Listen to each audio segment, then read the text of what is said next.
Well, we are reporting live from the SCO Summit, and it's a big breaking news coming in that the Chinese side has come out with a statement immediately after the Modi-Xi Jinping meeting. This is a big development. After 7 years, Modi coming to China and meeting the Chinese president, and I have Wu Lei with me, who's the correspondent of the CGTN, who will give us more details on this breaking development that's coming in. Thank you, Wu Lei, for joining us. I want to begin by asking you, what are the key points of the statement from the Chinese on the meeting that has just concluded? Thank you for having me. Chinese President Xi Jinping just held a bilateral meeting with Indian Prime Minister Narendra Modi, and President Xi said both countries are partners, not rivals. He reaffirmed this key message, and both countries are very Asian civilized countries, and they are two of the most populous countries in the world.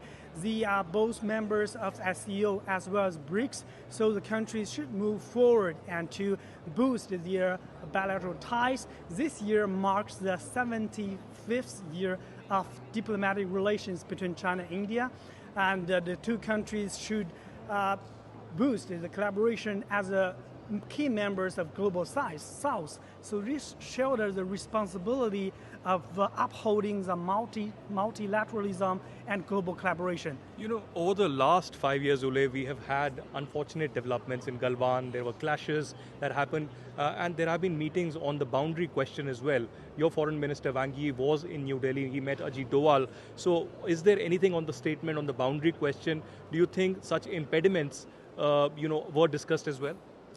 Actually, during the meeting last year in Kazan, President Xi Jinping and Modi also met, and this time they also mentioned that the border issue shouldn't affect the the bilateral ties. It should not become an impediment. Yeah. Exactly, and actually the two countries have already set up a high-level representation mechanism to solve these kind of border problems, and now the two sides have already settled down to move on, and they are going to move on to boost the collaboration.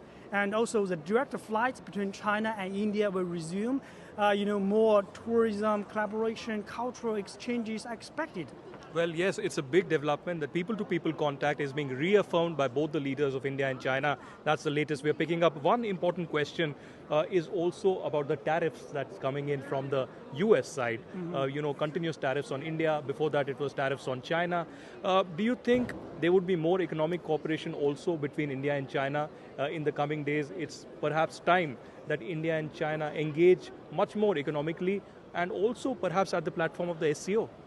Exactly. China has been the largest trading partner for India for many years. The two countries have many collaboration in agricultural, in machinery, semiconductors, electronic products. I think this summit offers a very good platform for the countries to enhance their collaboration in all these areas.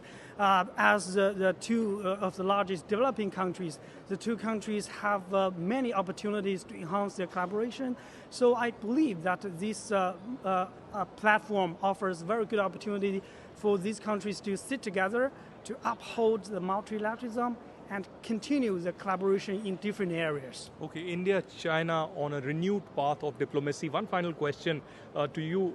India has concerns on terrorism, and SCO's foundation was on the security guarantees, and also SCO was for the regional cooperation across this entire region, particularly pushing Asia into a new level of progress. So do you think that terrorism would also be essentially condemned not just by China, but all the members of the SCO? And it's important because India has been a victim of terrorism for a very long time, and as have been other countries.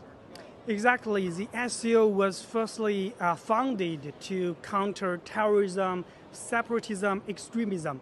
Security has always been a top priority for the SCO, and we know over the past few years, SCO members have already conducted many military drills and exercises to combat terrorism. And now this kind of cooperation has even been expanded into cyberspace. So, cybersecurity has also been another issue for the security concern. So we can believe that these countries are hoping to conduct more exercises, share the information, and to strengthen the collaboration in security and anti-terrorism, conduct this kind of attacks, against these kind of terrorism, extremism, separatism. All right, thank you very much for joining us. That was the CGTN correspondent giving us the latest details and breaking news on the China statement on the bilateral that has just concluded between Modi and Xi Jinping. The big headline from Tianjin is, of course, the people-to-people contact between India and China that has gone to another level. Of course, White House would be watching the developments very closely here, but certainly we are gearing up for the SCO Summit and the SCO's Leaders Summit, and keep tracking NDTV for latest. This is Aditya Kaul reporting from Tianjin at the SCO Summit for NDTV.